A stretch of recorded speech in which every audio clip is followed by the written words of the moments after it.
TikTok तो राना साहब आवाज़ आ रही है आपको? टिकटॉक जी बिल्कुल, टिकटॉक की आवाज़ भी आ रही है और गिनती की आवाज़ भी आ रही है। और मैं समझता हूँ उल्टी है कि सीधी है? पहले बिलावल भुट्टो जरदारी साहब बिल्कुल अच्छी स्ट्रेटजी अपनाए हुए हैं और उन्हें 10 अगस्त तक, आखिरी बॉल तक उन्हें जो है वो फाइट करना चाहिए।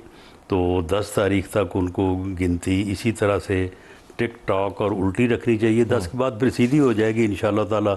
मुस्लिम लीग नून जो है वहाँ पे हुकूमत बनाएगी और एक रिस्पॉन्सिबल अपोजिशन के तौर पे पीपल्स पार्टी अपना किरदार निभाएगी। और आज़ाद कश्मीर को जो इस वक्त मसाइल दरपेश हैं, सबसे पहला तो वो एजिटेशन का मरहला है जो वहाँ पे हो रहा है। उन लोगों को जो है वो साहब आपने तो उड़ा के दिया, आपने तो और उसके बाद जो है वो फिर नहीं, आपने लिफ्ट ही नहीं कराई। तामीर तरक्की का दौर शुरू होगा। देखे अब आपने लिफ्ट ही नहीं कराई। उन्होंने बाकायदा बयान जारी किया और मुसलसल शर्जील मेमन ने भी बयान जारी किया। ये बाकायदा बुनियाद देखे सुन लेना, बाकायदा ये गिनती जो है, ये जब मीरपुर का इलेक्शन का रिज़ल्ट सामने आया तो वहाँ से उन्होंने शुरू की, क्योंकि अगर ये शुरू ना करे तो फिर मुजफ्फराबाद में कैसे इलेक्शन लड़ते। नहीं राना साहब, उन्होंने मुजफ्फराबाद, वो कह रहे हैं आपकी हुकूमत जाने, आप कहते हैं आपकी हुकूमत जाने वाली है। सीधा तो जाने वाली तो फिर दुनिया में हर चीज़ ही है। अपने वक्त पे तो सभी ने जाना है, इन्होंने भी जाना है। सदर पाकिस्तान आसफ अली जरदारी साहब ने भी जाना है और वज़ीर आज़म पाकिस्तान ने भी जाना है, हमने भी जाना है, इन्होंने भी जाना है। वो जब यहाँ पे कोई सब ने बैठे तो नहीं रहना। बिल्कुल सही फरमा रहे हैं, लेकिन उल्टी गिनती से मुराद ये है कि वक्त से पहले जाना है, यानी अब जो है ठहर गया, आपका जाना ठहर गया। ये उल्टी गिनती जो है ये 10 अगस्त का जब तीसरा मरहला, यानी जब इलेक्शन मुकम्मल होगा। देखिए ना, इलेक्शन मुकम्मल होने के बाद जो है वो उसके मुतल्लक जो है वो लीडरशिप जो है वो अपना बयान जारी करती है। अगर रास्ते में दरमियान में ही जारी कर दे तो फिर इलेक्शन संजीदा इल्ज़ामात उन्होंने आपके ऊपर लगाए हैं, जिसके अंदर वर्कर्स के आप से मुराद आप जी उन्होंने यानी कत्ल के इल्ज़ामात लगाए हैं। मेरा ख्याल है कि आपको इस तरह से कहना चाहिए कि उन्होंने इंतहाई गैर संजीदा इल्ज़ामात इंतहाई संजीदगी के साथ हमारे ऊपर लगाए हैं। नहीं, आप ये समझा मुझे समझाएं कि गैर संजीदा किस तरह? कत्ल का इल्ज़ाम जो गैर संजीदा तो नहीं? जी बिल्कुल गैर संजीदा। किस तरह गैर संजीदा? गैर संजीदा इस तरह से है कि उन्होंने पहले कहा कि जी हमारा एक वर्कर जो है उसको कत्ल कर दिया गया, उसके ऊपर गोलियां मारी गई हैं। बाद में पता चला कि वो तो एक बुज़ुर्ग आदमी है और वहाँ पे एक वर्जन ये आ रहा है कि वो हार्ट अटैक से फौत हुए हैं। फिर उन्होंने कहा कि नहीं वो फायरिंग नहीं हुई थी, वो उसके सर पे डंडा लगा है। हमने कहा कि चलो उसका पोस्टमार्टम कराएं। उसका अभी तक कोई पोस्टमार्टम नहीं हुआ और अभी तक ये बात जो है ये तय नहीं हो सकी कि वो बुज़ुर्ग जो है वो हार्ट अटैक से फौत हुए हैं या वाकई को उनके सर में जो है वो डंडा लगा। वहाँ पे दो ग्रोहों का को आपस में वहाँ पे दक्कम पेल की हद तक जो है वो झगड़ा हुआ। अब उसके बाद इन्होंने कहा कि जी हमारे सदर और जो वहाँ पे हमारे कैंडिडेट थे LA-31 में, उसके ऊपर कातलाना हमला हो गया। हमने कहा कि भाई क्या हुआ, क्या है वहाँ पे? कहते हैं जी उसके ऊपर कातलाना हमला हुआ। हमने कहा कि शायद कोई वहाँ पे कोई फायरिंग हो गई है, वहाँ पे किसी ने उनको खुदा ना खासा मारने की कोशिश की है। बाद में पता चला राजा प्रियसर साहब ने वजाहत की, उन्होंने कहा जी उनको गालियाँ निकाली हैं। उन्होंने गालियाँ निकालने से जो है वो कातलाना हमला उनके ऊपर किया है और ये चीज़ जो है वो सामने आई।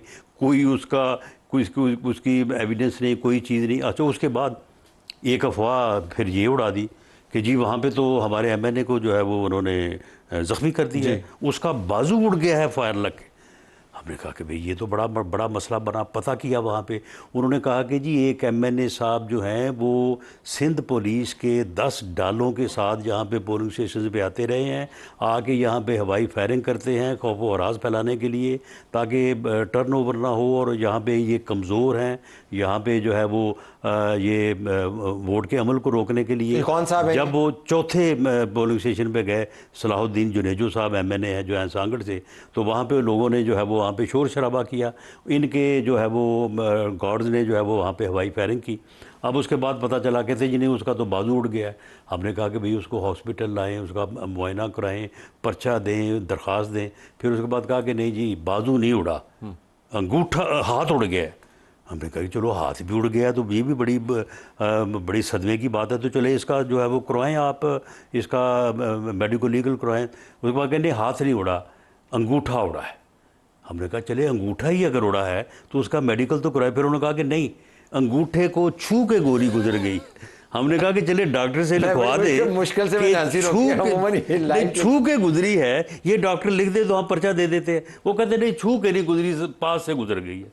अब ये तो हाल है। अच्छा, ये भी और मुझे ये बताइए कि एक MNA जो है उसका क्या काम है कि वो पोलिंग स्टेशन के ऊपर जो है वो मसला लोगों को और एक दूसरे सूबे की पुलिस लेके जाए। अच्छा, मैं एक संजीदा सवाल बना रहा हूँ सवाल से, लेकिन मुझे ये एक मामला सिर्फ ये था कि जिन हलकों से ये हार रहे थे ना, अब देखिए 7 हलकों का इलेक्शन हुआ है, 7 हलकों में ज़बरदस्त कंटेस्ट हुआ है।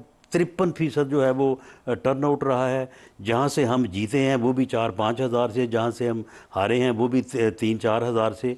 और आप मुझे बताएं कि इस कंटेस्ट में जो है ये कोशिश ये करते रहे कि जिन हलकों में ये कमज़ोर थे ना, वहाँ पे ये काम करते रहे कि वहाँ पे जो है वो टर्न आउट ना हो और वहाँ पे जो है वो अफरा-तफरी हंगामे के जरिए आपके ख्याल के मुताबिक। लेकिन ये भी संजीदा, आप मुझे बताएं कि ये कहते हैं कि जी वहाँ पे ठप्पे लगे हैं, वहाँ पे धांधली हुई है, तो 7 में से 3 तो ये जीते हैं, वहाँ पे भी फिर ठप्पे ये लगाते रहे। अच्छा, ज़रा ये बताइएगा, नाज़रीन के सामने भी मैं रखता हूँ कि राना साहब इस वक्त जियो पर भी लाइव हैं। हाँ, आप जियो पे लाइव हैं इस वक्त?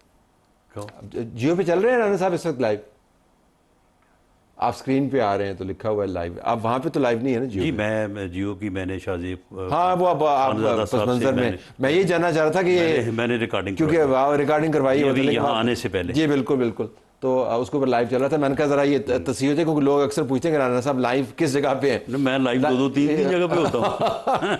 लाइव यहाँ पे बैठे हूँ। अच्छा, वापस इसके ऊपर आइएगा। तो आप ये बता रहे हैं कि पाकिस्तान पीपल्स पार्टी की सीनियर तरीन क़यादत, देखें अगर ये मामला जो है जूनियर क़यादत की तरफ से आए, मुकामी क़यादत की तरफ से आए, सूबाई क़यादत की तरफ से आए, ये जो सीनियर तरीन क़यादत है, जो मुस्तकबिल की क़यादत है, वो कौम का तवा लगा रही है, वो इस किस्म के मसला नहीं देखें, वो क्या बात है? देखें, बात ये है कि देखें क़यादत को हम ही लोगों ने सारा फीड करना होता है ना। मैं समझता हूँ कि बिलावल भुट्टो जरदारी साहब को उनके लोगों ने इतना मिसलीड किया है, इतना मिसगाइड किया है कि वहाँ पे उनको जब ये हुआ ना मीरपुर का इलेक्शन 13 सीटों का, इन्होंने कहा जी 13 पे धांधली हुई है। जब हमारे सामने आगे बैठे कहते नहीं जी 4 पे हुई है, हमने कहा जी लाएं सबूत लाएं, फिर 2 के, नहीं जी 2 पे हुई है। अच्छा, अब उसमें क्या सबूत है जी? और उसका बिलावल भुट्टो जरदारी साहब ने टीवी पे कहा कि देखें हमारे साथ कितनी ज़्यादती हुई है, ये 90% से ज़्यादा जो है वो वहाँ पे पोल हो गया, ये कैसे हो सकता है? हमने उनसे कहा कि जी ठीक है, हमारे कैंडिडेट के जो होम उसका जो पोलिंग स्टेशन है उसके ऊपर 90% जो है ना वो पोल हुआ है। हमने कहा जी बिल्कुल ठीक है। हमने उनके कैंडिडेट का निकाला, वो जो जाके मिसगाइड कर रहा था कि जी देखें इनके कैंडिडेट ने जो है वो अपने पोलिंग स्टेशन के ऊपर 90% पोल करके मुझे हरवा दिया है, मेरे साथ बड़ी ज्यादती हुई है, उसके अपने पोलिंग स्टेशन के ऊपर 96% पोल था। यानी इस तरह से उन्होंने मीटिंग में आपकी जो मीटिंग हुई उसके अंदर बात, हाँ वो उसके अंदर की बात शवाहिद के साथ। हाँ, और ये मैं आपको कह दूं कि ये बात आपको यहाँ पे लाहौर में बैठे, इस्लामाबाद में बैठे समझ नहीं आएगी। वहाँ पे ये है पहाड़ है, वहाँ पे एक गांव है, उस गांव में एक ही बरादरी है, एक ही फैमिली है, और उनके मिसाल के तौर पे अगर 210 वोट है ना, और उनमें से अगर 5 या 6 फौत हो गए हैं या कोई 2-3 जो है वो बाहर गए हैं और बाकी वहाँ पे 196 मौजूद हैं, वो 196 पोल पूरे का पूरे वोट है। वो पैटर्न यही है, वो बरादरियों को वोट पड़ता है। 96% जो है ना पोल है। यानी एजेंट भी जो है वो बाहर से जाएगा दूसरी पार्टी को, वहाँ से एजेंट भी नहीं मिलेगा। तो इस तरह से किसी भी कैंडिडेट के अपने गांव या अपने जो पोलिंग स्टेशन है वहाँ पे 90% या 96% पोल हो जाना कोई अचंभे की बात नहीं है। लेकिन बिलावल भुट्टो को उन्होंने इस कदर उसको जो है वो नाराज़ किया और इस कदर वो गुस्से में कि देखें जी कितनी बड़ी धांधली। आप ये कह रहे हैं कि उनको गुमराह किया गया। उससे भी ज़्यादा संजीदा इल्ज़ाम है कि एक जमात का सरबराह जो है, इतनी पुरानी जमात है, वो बुनियादी तौर पर मिसलीड होके तो वो सारे पाकिस्तान के अंदर वो तो वीडियो जारी करता फिर है टिकटॉक सुन तमाम मैंने आज वीडियो तो उन्होंने खुद बनाई, सुन लेना, मैंने आज ये बात की है। हमारा यहाँ पे जो है वो मीरपुर की जो 9 सीटें हैं, मैंने आज से कोई 4 दिन पहले ये जो 4 सीटें हमने जीती हैं, मैंने कहा था कि ये 4 सीटें हमारी क्लियर हैं। बाकी के ऊपर मैंने कहा था कि ये मुकाबला है, ये 6-3 या बहुत अगर बुरा हुआ तो 5-4 हो जाएगा। उनमें से हमारी एक सीट जो थी, शहर की सीट हमारी बिल्कुल विनिंग सीट थी, वहाँ पे अपसेट हुआ है। वो अपसेट इस तरह से हुआ है, इनके लोगों ने, जो एक्शन कमेटी है उनके लोगों के साथ साजिश की, ये उनके साथ मिले हुए थे और ये उनको ये कालेधन तंजीम के लोगों के साथ जी मिले हुए थे। बिल्कुल बिल्कुल, मैं ये एक एक बंदे का हम नाम साबित करेंगे। उनके साथ मिलकर इन्होंने ये किया कि वहाँ पे एक चौक है, प्लेट उस जगह को कहते हैं, इन्होंने वहाँ पे जनाब टायर जलाए, एक साजिश के तहत, मंसूबे के तहत। वह जब वहाँ पे वो जलाए टायर, वहाँ पे लोग 200-400 इकट्ठे हो गए। उसके बाद वहाँ पे पुलिस गई, इन्होंने पुलिस के ऊपर फायरिंग की, पुलिस ने आगे से फायरिंग की। उस क्रॉस फायरिंग में एक आदमी जो है उसकी कैजुअल्टी हो गई।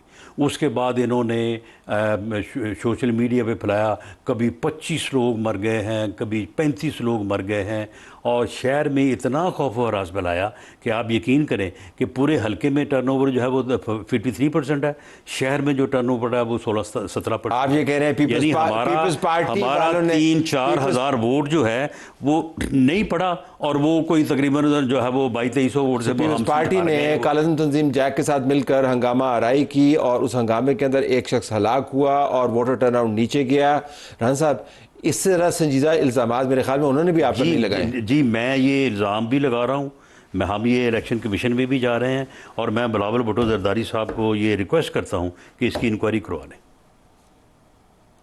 अगर ये साबित ना हो तो जो मुझे सजा दे मैं लेने को तैयार हूँ। यानी जैक और इनकी आपस में मिली भगत, मिली भगत, वो बंदों के नाम हैं, बंदों के नाम हैं। आपके पास कैसे नाम है वैसे? नहीं तो वहाँ से हम इलेक्शन लड़ रहे थे ना। नहीं, इलेक्शन लड़ रहे थे, वहाँ पे हमारा कैंडिडेट है, हर जगह एक दूसरे को हर जगह पे बंदा तो नहीं खड़ा किया हुआ ना आपने। वहाँ पे प्लेट का जो है, वहाँ पे जो हमारे कारकुन हैं, वहाँ पे जो हमारे लोग हैं, वो जानते नहीं। आपके शवायद पक्के हैं, पक्के हैं ये कि ये सब कुछ हुआ, ये बड़ा संजीदा इल्जाम। मैं ये भी साबित करने को तैयार हूँ कि जो वो हल्का LA अपना 28 है, उसमें जो पोलिंग का सामान नहीं पहुँच सका, वो भी जो है वो ये जैक और पीपल्स पार्टी के लोगों ने मिलकर जो है वो उस हमले को रोका है।